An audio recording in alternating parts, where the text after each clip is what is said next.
I'm Mike Pekovich. Welcome to my shop, or should I say welcome back to my shop. I covered the renovation of my shop about 10 years ago or so. And one of the things I did is I transformed it from a really dark underlit shop to something with tons and tons of light.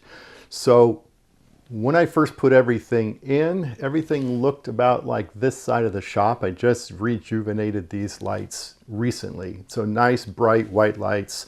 The rest of my shop is aging pretty roughly. So what started out as 9 banks of 4-bulb fixtures is now down to 7. I have a couple ballasts out. I recently replaced a ballast in another one.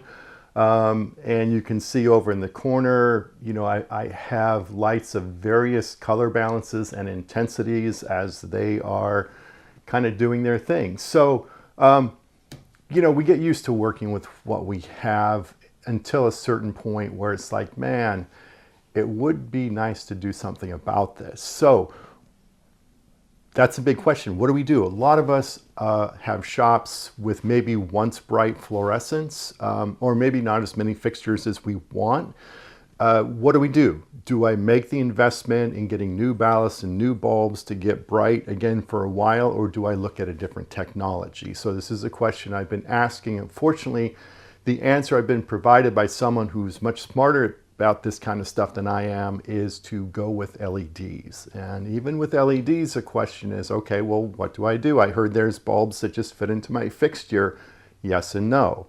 You can get brand new LED fixtures. What's the cost on that? And then a third option, which I'm going to cover in an upcoming article, is retrofitting my existing fixtures, because I got a bunch of them, with LED strips. And what that involves is taking out the old ballast, taking out the little tombstones, putting in a new, I think they call it a driver or something akin to a ballast, and putting some kind of rigid LED strips in, and hopefully that's going to give me a nice bright shop with even better color balance, because color balance is super key. As you know, it doesn't make things just more pleasant to work in, but if we're finishing, if we want something to look the same way in our shop as it does in the house or outside, we need to get that color balance right. LEDs are a really good way to go about it. So too much talking, but I'm super excited because this is a good starting point,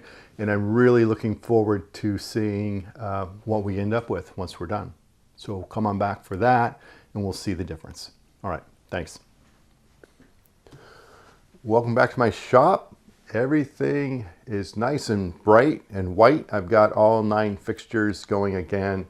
So what was the process? So I had plenty of fixtures of the fluorescent variety. All that was entailed in this particular retrofit was to pull out the ballast and those little tombstone ends that the bulbs fit into. They just popped right out with the screwdriver. From there was a new little, they call it a driver. It looks like a smaller ballast that just got screwed in place and wired directly. And then there's these adhesive-backed little LED strips that just get taped to the bottom of the fixture itself, and then everything goes back together. So I would say if you are comfortable, if you've ever replaced a ballast in a fluorescent bulb, this is kind of the same thing. It's just as easy. So I think it's really, really doable. This is great. My buddy Doug, who installed this, also had a little meter app on his phone where he could check the brightness of everything before and after. And it certainly got me back to at least where I was when everything was fresh and new. The good thing being these things are going to last quite a while before I have to deal with anything again. So yeah, I think if you're starting from scratch, LED fixtures are a no-brainer. If you've got a shop full of fluorescents and you're wondering what to do about it, I think a retrofit is probably a really good idea for you. Yeah, I'm certainly happy with what I've got. Good luck.